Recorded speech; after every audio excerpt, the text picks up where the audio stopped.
Hey guys, and welcome back to Betwixt the Books. We are here with a review that has been several months in the making. Don't worry about it, it's here now. We had picked this one to fulfill the prompt for our buddy reading challenge to read a translated text from a country that is considered part of the Global South. And for that, we read Reservoir Bitches by Dahlia De La Cerda, which was translated by Heather Cleary and Julia Sanchez. You may recognize this one because it was longlisted for the International Booker Prize this year. Originally, we were planning to read this in August, which is actually Women in Translation Month. If you didn't know, there is a whole month that celebrates women in translation, which this would have fit. It didn't quite get done then, but we're getting to it now. We're here to talk about it now. Don't worry about it. Shh. As long as it gets done, guys. That's all that matters. And it's here. And we can check off another buddy reading challenge. If you haven't heard of this one, Gretchen always does a lovely overview of sort of the plot or what you can expect from the book, so I'm going to hand it over to her to do that. Key thing about what is about to happen is that this is not a plot book. This is a collection of short stories of character studies. Some of these stories are interconnected, some are not.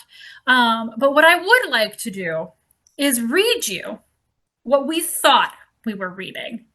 So this is a description of the book, part of it. A debut linked story collection of gritty, streetwise, and wickedly funny fiction from Mexico. In the linked stories of Reservoir Bitches, 13 Mexican women prod the bitch that is life as they fight, sew, skirt, cheat, cry, and lie their way through their tangled circumstances. These women spit on their own reduction and invent new ways to survive, telling their stories in bold, unapologetic voices. At once social critique and Black comedy, Reservoir Bitches is a raucous debut from one of Mexico's most thrilling new writers. Okay, first up, this is not funny. Anyone coming to this expecting humor, there's like this much. Maybe if you find it funny. Also, these women invent new ways to survive. A lot of them are going to die. A lot of them, most of them, are going to die. So I read that back over after having finished the book, and I was like, so that person didn't read this. Because the blurb, right, is not written by the author, it's written by the marketing department to sell the book. The author was betrayed here, as she will be by other people in the production of this. So, that's not what this is. And to be fair, I don't believe necessarily that that's what the author ever intended. We are going to go a little bit about the, exigence or reason that this was written, but it's meant to be brutal. It's meant to be violent. It is meant to discuss the lives and many deaths of women in Mexico, and that's not funny. So this we have so much to say. This may be a longer side review, but this is the story of 13 women, a lot of whom will die, or all of whose lives involve some sort of death, trying to exist in a world in which their survival, it seems that oftentimes, is not intended. And it's meant to be that way. It's meant to make you think about that. So yeah, the back of that doesn't help you, not with what this really is. And hopefully we'll explain this a little bit better as we go into it. Because like I said, with 13 different stories, some connected, some not, there isn't really a plot. And so I think it's more important to really give you a sense of the tone. Because had we known that going into this, some other things may have happened. Or at least we would have been better prepared. Yeah. So yeah, that's just very important to say up top. One of the stories in here brings it up, but there is sort of the statistic that 10 women are murdered every day in Mexico, which is kind of alarming to think of as a statistic. Sort of in line with when you actually look down at the stats of the gun violence in America. Like, it's one of these things where it's like clearly a huge issue that is not really having anything done by the government. It is what it is. This is a book that's meant to bring that up. It does also bring up a lot of other social justice issues. There's a trans character. There are characters that discuss things like racism when it comes to like colonizers versus indigenous people in Mexico. There's all sorts of stories that have elements of that in here. So it's definitely a book that's trying to bring things up. One of the reasons that we chose this one for our translated text was we weren't sure whether we were going to get to a feminist text, which was another one of our buddy reading challenges, and this one obviously is meant to be a feminist text. And we'll talk a little bit towards the end about how we feel this feminist text versus the one that we actually ended up reading for the feminist text challenge that we had when we get there. But mainly this is meant to be a translation book, so I'm going to talk a little bit about translation, especially when it comes to this one. If you didn't know, I never ended up doing it, but one of the things that I had thought about going to grad school for was translation. So this is a thing that I took classes on and like know a fair amount about and care about. I read a lot of translated works, more so than I think Gretchen does, or like more intentionally perhaps. One of the things that's glaringly missing from this is a translator's note, which is from someone who admittedly very rarely reads things like forewords when I'm reading a text. I always read a translator's note because it gives you a lot of information about what you can expect from what is going to come later. There are a lot of different sort of theories and ways about going about translating, and when you get from the translator themselves, this is what I was trying to get across. It can help you understand what may be lost in the translation, because translation is never a one-to-one easy thing to do. It's a very difficult, actually, because you need to not only be able to translate comprehension, like what does the sentence actually mean for the person in your other language. There's all sorts of other things that are layered on top of our things, cultural context, references that people might not understand or know because you're not from the target demographic. Turns of phrase that don't make sense in the other language. So obviously you can't just do a one-to-one translation of that because it's going to lose all meaning.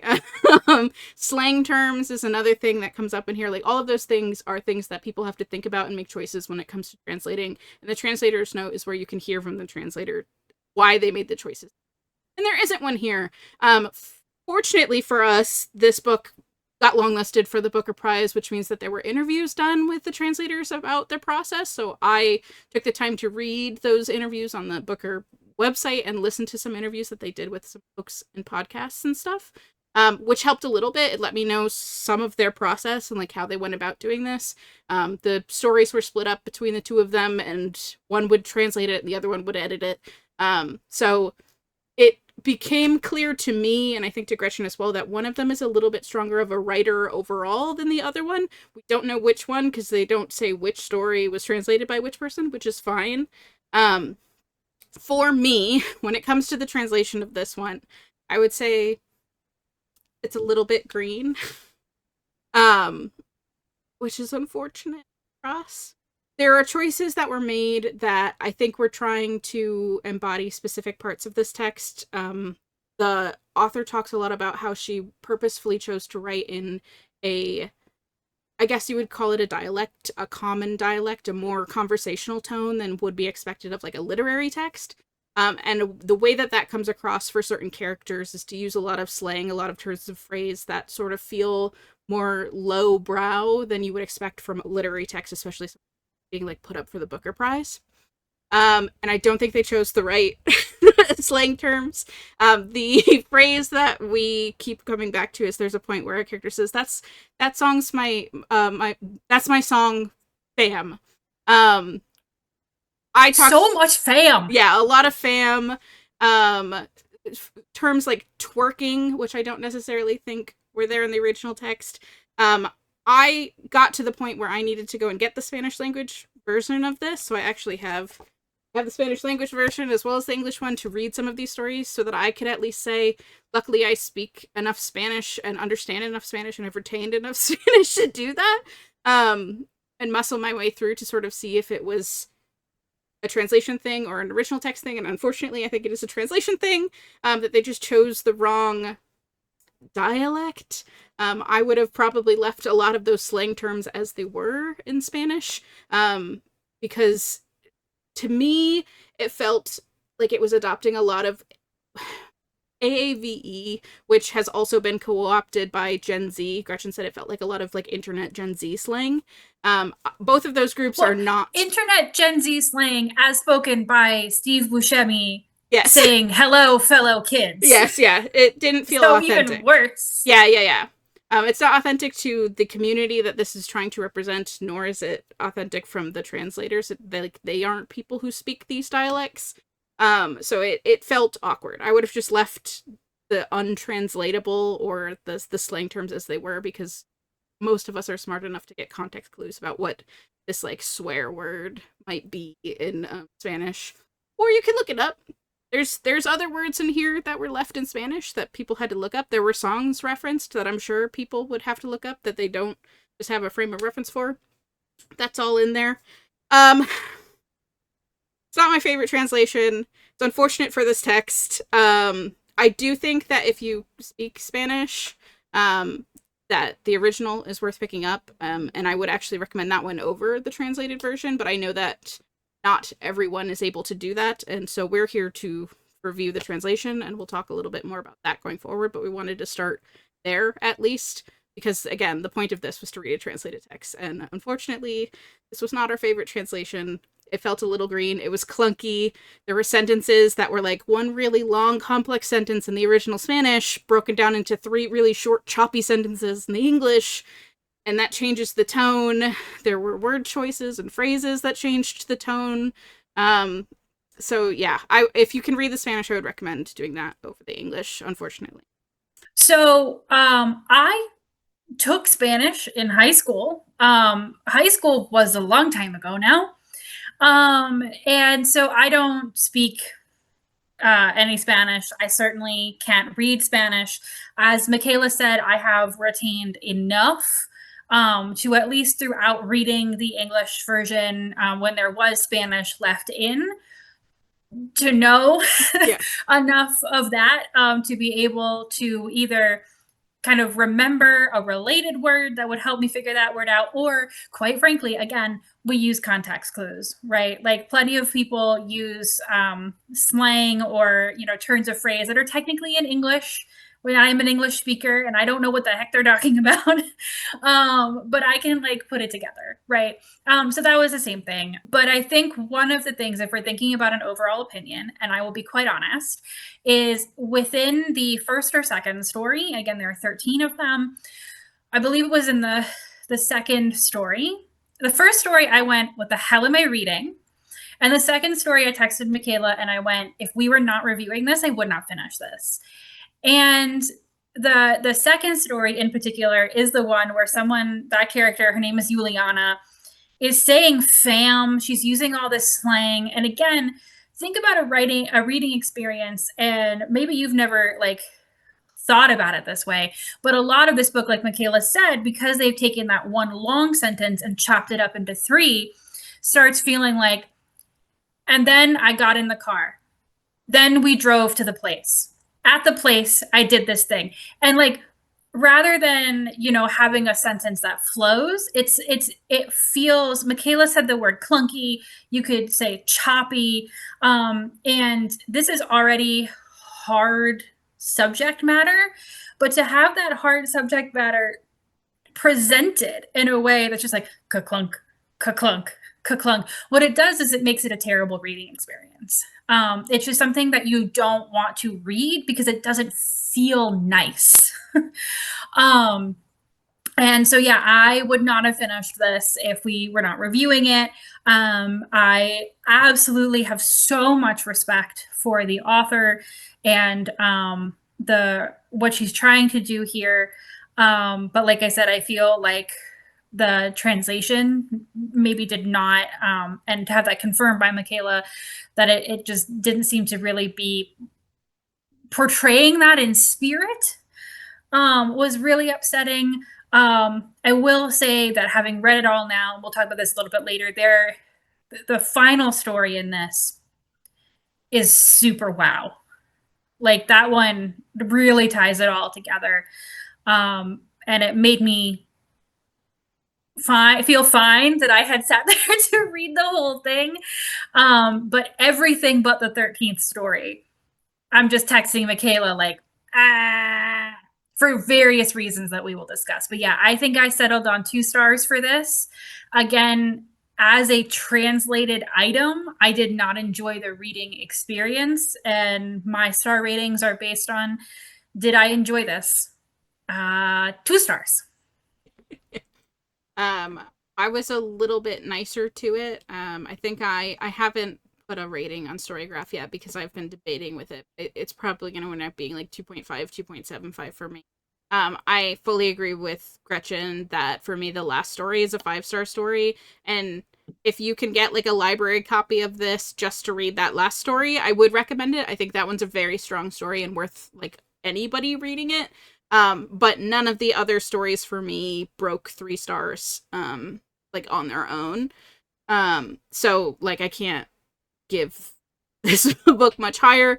I didn't completely read the entire collection in Spanish. I just picked a couple of stories that I wanted to like check certain things about, and read those, so I can't give a full review for that one, but that one would probably wind up being like 3.5 based on what I read of that. Again, I've only read a handful of stories in there, so not a holistic review of the entire thing overall, but I do think that that one is higher quality than the English translation, unfortunately. I feel like people who read literary fiction may have an easier time with this because it is a character study book, and I feel like they might be more open to this idea of just a bunch of characters looking at you like they're having an interview and telling you everything about their lives. Just in a way, like people who read genre fiction have a tendency to need a more recognizable plot structure or something else to keep them going, which this doesn't have at all. So it's already going to be divisive. Unfortunately, I don't think that the language holds up to a literary reader, which is another problem. So like a literary reader might have a better time appreciating the structure of it, but not the language of it. With the exception of the last story, there were some like very beautiful turns of phrase in that last story. But yeah, because for the most part, most of it is like very simplistic and very clunky, choppy. It doesn't work for a literary reader. And I understand why it was long-listed and didn't make it much farther. I think a lot of people sort of assume that the reason this one made it onto the list at all is because of how like violent and vulgar it is in a lot of ways. It gets the title as a reference to Reservoir Dogs, the Tarantino film, which is also hyper violent about gangs and things like that. So if you understand the reference that's being made there, you might like sort of have an idea of what you're getting into. But yeah, end of the day, not one that I would recommend people go and buy. Now I have 2 copies of it, but I do recommend. We do support books in translation. Yes, we're here to support books in translation, and I also bought both of them from bookshop.org, so I supported small local bookstores while I was buying them. So I'll do that. If you're gonna buy them, do that, because we're in a capitalistic hellscape, and I would like to both support women in translation, women writers, feminist writers. Like, we're here to support them. I did that, so yeah. Just wish it was a better book overall. So, as we mentioned, there are some stories. Again, the blurb is misleading. The blurb says 13 interconnected stories. Incorrect. Some of them are directly related, and there are named characters and stories. Some of them are continuation. Some of them are connected. Michaela's going to tell you about those. I'm going to tell you about the ones that aren't, because They, to a certain extent, there were some that were really good, and there were some that absolutely just felt like filler Yeah. in a really weird way. So the first story, for example, as far as I can tell, is not connected to anything else. And it is a young woman who realizes that she is pregnant from a one night stand and wants to have an abortion. And she does go through the, trying to get one, get some. She's very early on, so it's misoprostol, trying to like the financial burden, the healthcare burden of like trying to this pharmacy requires this and this pharmacy requires this. There's no like standard of care essentially to do this, and they cost different amounts, and it's more money than she has, and she's walking by foot to some of these places. And then you do get a very visceral description of what it's like for her having taken that. Which for me, just in terms of thinking about this as a story about violence against done to women, specifically about like murder and violence, I was like, it's a very interesting place to start this. Fascinating. That did not seem to have any deeper themes.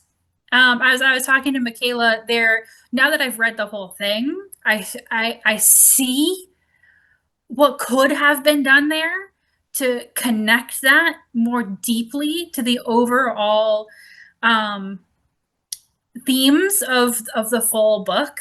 But I go into such detail about this because this is how I feel a lot about these unconnected stories, in which there's one, and we'll talk about it, but there, I see the vision, but because it does, at least in the English text, there does not seem to be any even suggestion really of that connection to the larger thing, where I am just like begging it to please give me one sentence where I can string some theming together, because otherwise it's a weird place to start this. Yeah.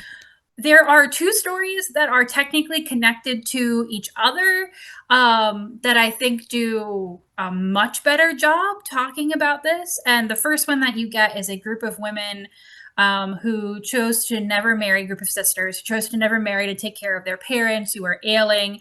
And they have to protect each other. There is a discussion of they were forced to leave their original home because they were told that they no longer owned the land and the government needed to move them. And then they moved and they tried to like set up a settlement, and someone else came to them and they were like, yeah, so that was totally illegal and you actually don't own this land either. So there's like a discussion of like, a settlement kind of grows up around this area, and like basically trying to thrive, like forcibly thriving where you've been forcibly planted. But they get attacked a lot. And this group of sisters gets attacked, or they think someone is coming with a machete to rob them. They beat them to death with frying pans. Only to find out that it is actually not a man, as they assumed, but a woman. And their absolute horror to discover that they have done this violence upon another woman for this reason. And then later on, you will get the story of how that woman came to be that unexpected, atypical woman thief. Because she was coming to rob them. She's not absolved. So again, I think that's a section that I think does more work. You can see the theming there. Great. One of the stories that I had the most emotional connection to was also about a trans woman who was trying to, and this story doesn't really touch on it, but also of very religious societies in Mexico. It's a little bit, but not a ton, but like, not accepted by her family. And then this woman is murdered. And then there's a little bit actually that extends, kind of from beyond the grave, if you will, about how that murder is dealt with, because to the rest of the world, she's not a woman. And so she is, how her death is discussed in the paper and stuff like that, which is interesting. There's a couple of stories near the end where we get witches. Unclear why we suddenly had witches. Obviously, magical realism is a cultural hallmark of the literature of this part of the world. But like, I'll talk about this more later, but to me, it comes so late. It's like some of the last couple of stories. And it's like, okay, so we've been talking about very realistic, serious violence against women, and suddenly there are two different stories with witches that also don't contribute, I feel, to the thing. And then the weirdest one of all, which I described to Michaela as a kernel of an idea written on a post-it note that accidentally got published in this book because it is not fleshed out at all, in which a woman has two small children, loses her husband, starts going to church, finds the priest real hot, and after a night of masturbating thinking about her priest, decides to go smother her small son in bed. Story over. What? What?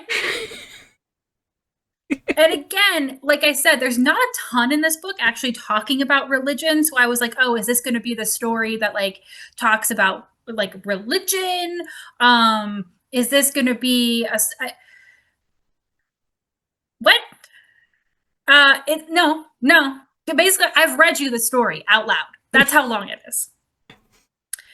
So, yeah, there are some of these unconnected stories, even if you count the frying pan murders Yeah. as like unconnected but connected to each other. Some of them, again, you can really see how they do bolster. And then some of them, I'm just like, why are you here? Especially, and I just, as I hand this over to Michaela, I want to stress that these aren't in separated sequences. You get the connected set that Michaela's going to talk to you about interspersed with the rest of these. And so I kept waiting for more connections to emerge, much like the incredibly sad book that we read that I can't remember the name of now. Okay, I remembered. It's How High We Go in the Dark. We did a bajillion hours review of that you can watch. So it was also interconnected short stories. And every once in a while, you would get a story that wasn't connected, but it was fine. But like, there was actually like, you had to hunt for it a little bit sometimes, but there actually was a huge web of connections throughout most of those stories. And that's what I kept waiting for. And then that shoe never dropped. And unfortunately, there were also issues with the connected ones, which Michaela is going to tell you about. Yes. So I guess the odd cycle stories, or the even cycle stories, because it starts with an individual one that's on its own, and then it goes into another story by Juliana, and her story will then echo every other story from characters that are like tangentially related to it, and show you different women all related to the story. Juliana is the child of a head of a drug cartel, essentially. She becomes the heiress because her older sibling doesn't want to be the person who takes over, so she's very high up in the organization, is basically being groomed to take over once her father steps down. She discusses how I think it's either in high school or university, or maybe it's a finishing school, she's going to a school with a bunch of other like high profile people. That includes a lot of people in the government, and these overarching stories are very focused on the ways in which crime and the politics of Mexico are very much interlinked, for both positive and negative, and the ways that affects those women, and how the crimes that are being committed never actually see court because Whether it is the drug crimes or the violence against women crimes, it's the relationship that the crime, the folks in organized crime have with the police officers, with the politicians. They're all very interconnected. So again, she's going to school. She meets this girl named Regina. They become best friends. She knows that Regina is just kind of using her to get clout, basically, because she's like the daughter of a politician, and she doesn't want to be the like goody two-shoes that she is. She wants to be a little more rough and tumble. And then eventually, Regina gets murdered by her boyfriend. And this murder really affects Juliana, and she will then go out and have somebody put a hit on the guy that killed her best friend. There's interconnections between, like, Regina's sister shows up in one story, so there's all of these other stories that will weave back to this. Most of them feel like they aren't adding anything to the story. We got everything we needed to get in Juliana's story. It does give you more information about the headspace of some of the other women in that story and like where they're coming from. One of them is Lichina, who is basically Juliana's like bodyguard. And you get to sort of see her background and how she got into the organized crime world and became like a hitman / bodyguard type character and like what her motivations are. But it doesn't give us anything more from the story than what we got. We do eventually get to see Regina's point of view right before she gets killed, and it again confirms what Juliana thought, which is that she's just kind of a vapid, stupid socialite who just wants to get more likes on Instagram. So that's why she's doing everything, and she ends up dead for it. I will say the story from Regina's sister had some other thematic things that were being brought in, because she winds up becoming the first lady, or being married to a man who wants to become a president of Mexico. But her reaction to her sister's death led her to make a sex tape that then sort of gets used as blackmail, and she winds up getting back in touch with Juliana to get the reporter that found that sex tape offed, so that doesn't come out and ruin her husband's chances of becoming president. So again, the links between crime and politics here. But it also layered on top of that she also very purposefully decides to change from a white passing Mexican to dress more traditional and put on sort of like a brown face, in that she dyes her hair brown, she tans, so that she looks like she's more of an indigenous Mexican and has the optics of being something she isn't. Very much so. And putting on the clothes and dressing up as if she's indigenous when she's not. Which in and of itself, I'm sure there is a lot of conversations that could be had about the differences in colorism and racism that happens in the country that isn't touched in most of this. But this story in particular at least sort of like touches on that as something that happens. So that was an interesting one. But outside of that, all of the other ones just sort of seem to be like rehashing the same story. So we were getting some stories that felt like they weren't connected at all, that were just there, a weird event, some sort of violence against women happened, there was something there, and then there were other stories that was just like, and here's that story again from a different perspective. Okay, now you get another weird story, and here's that story again from a different perspective. So that one can't be attributed to the translation. We will say that sort of structure is from the original story. And maybe there's more like subtext or things that we're missing because we're reading the English translation, but for the most part, that overarching structure is a fault of the original text. There's nothing they can do to change that. Whatever those stories are what they are. So I personally preferred, I think, when we got little vignettes. And we're going to talk about it. The next thing on our list is to talk about our favorite story, which is the last story. I feel like it works as a really good ending because it does leave you with a better taste in your mouth. But when you have to read through all of these things to get to the really good story, I don't think most people, like Gretchen said, are going to get that far.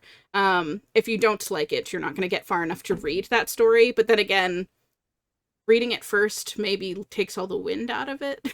I don't know. Like maybe it does have to be after all of these other stories.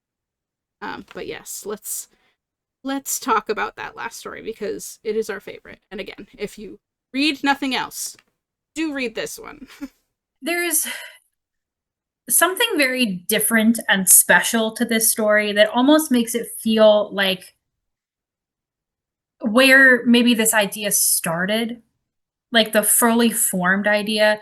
A lot of the stories, they are just they're kind of addressing the reader in like a random way. Like you know, hey buddy, hey pal, whatever situation. But they're not really directed necessarily at they're at a generic reader of the story, right? There's the last story is told by a woman who is speaking to or writing letters to she's been told to do by her therapist, to a friend of hers who went missing and was later found to be murdered. And so this has a very, if I'm not mistaken, it's the only one like that. Yes. And it right off the bat has a totally different feel to it. The turns, there are turns of phrase here that are left more lyrical and beautiful in a way that I don't feel was represented in some of the other stories. Um, and this is the story of a woman struggling with living. So many of these other women have died. And this is someone who has survived. The violence hasn't happened to her, and she doesn't know what to do.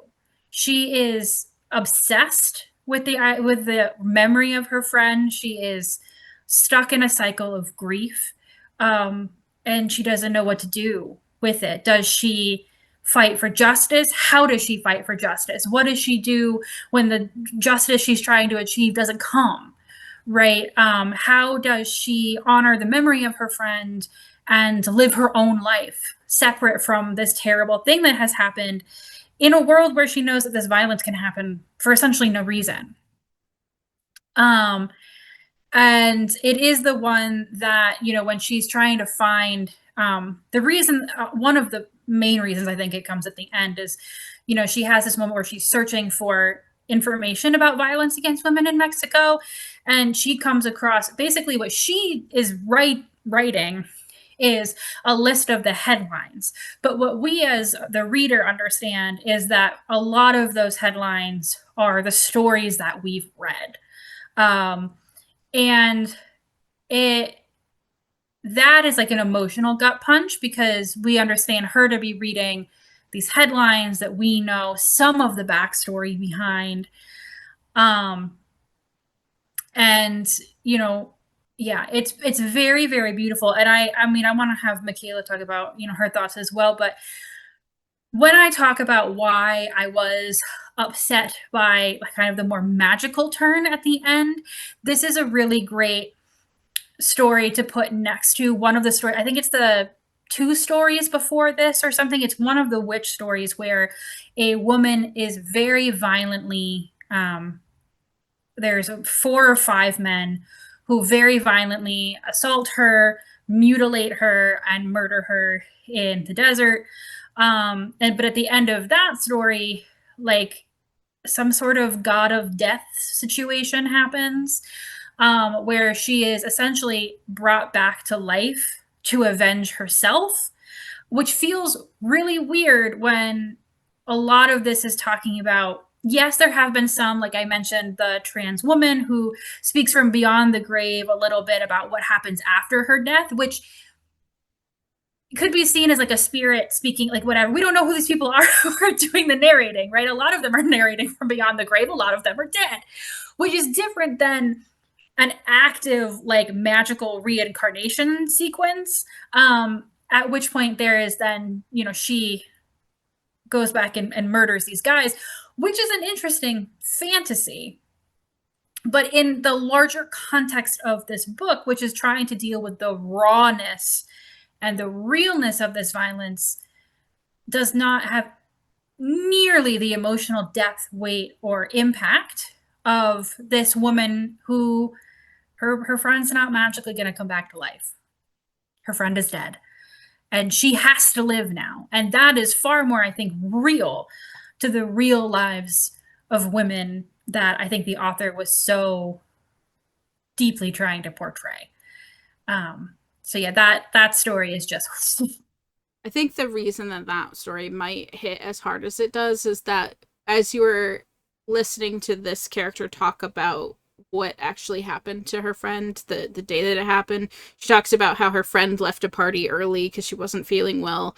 She asked her to text her when she got home, and she never got that text, which is something I think that women around the world are able to relate to. Like, that isn't solely a Mexico thing. Like, I know that I say to my friends, when they're driving long distances, like, be careful, let me know when you get home if they're leaving late, especially if they've been out drinking or whatever. And then you get the story of her going to the police and the police saying, we can't put a missing person up until 72 hours has passed. But once 72 hours has passed, that's now too late. Like, if they had done something right away, perhaps they would have been able to find her before she was dead, but then they just find the body, so on and so forth. So it's something that I think resonates with a lot of women. And that story in particular really, like, cements this as a feminist text. Obviously, the whole thing is about violence against women, but this is, like, saying something. You could tell it's saying something, and it does it well.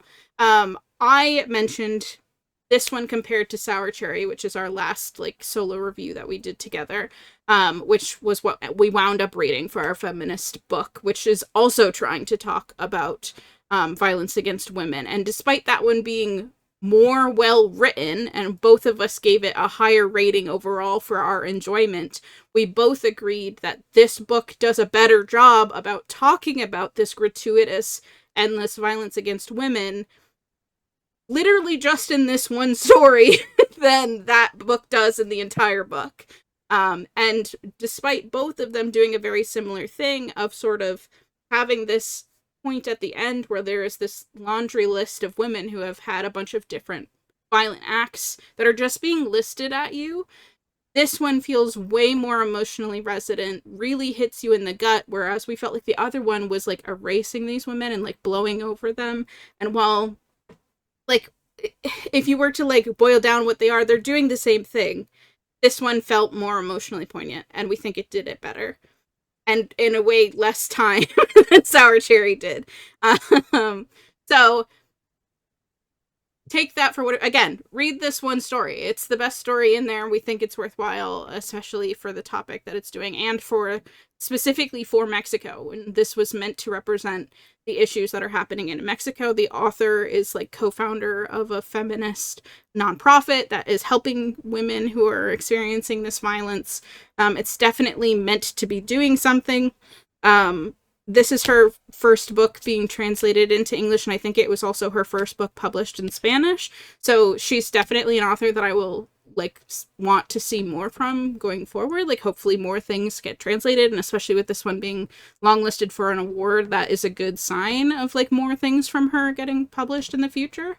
Even if this wasn't our favorite book, she's clearly, like, trying to do something, and that one story succeeded in it. I don't know if the whole book succeeded in it, but that one story definitely did. Yeah, so I was a fan of it. It was the most emotionally impactful, and it's maybe the reason why everything up before that I would have given this book a solid 2, like Gretchen did. But that last story, like, really had merit, and it bumped up my rating for the overall book because of that. Maybe I'm just being nice, but that is my feelings. Like, it was a strong enough end to the whole entire thing that it left a better taste in my mouth when leaving the book. But again, most people, if you aren't enjoying the first part, aren't going to get to it, and that's unfortunate. yeah. I mean, it's like what one of the top 3 reasons to make this review, and we do hope that you have stayed to the end. So thank you to those who have. Yeah. But is to say, like, that one story is worth it. But unfortunately, like I said, if we weren't doing this, Yeah. I would never have read it Yeah. because I would never have gotten there. So, which is unfortunate because that one just really. Ooh. Yeah.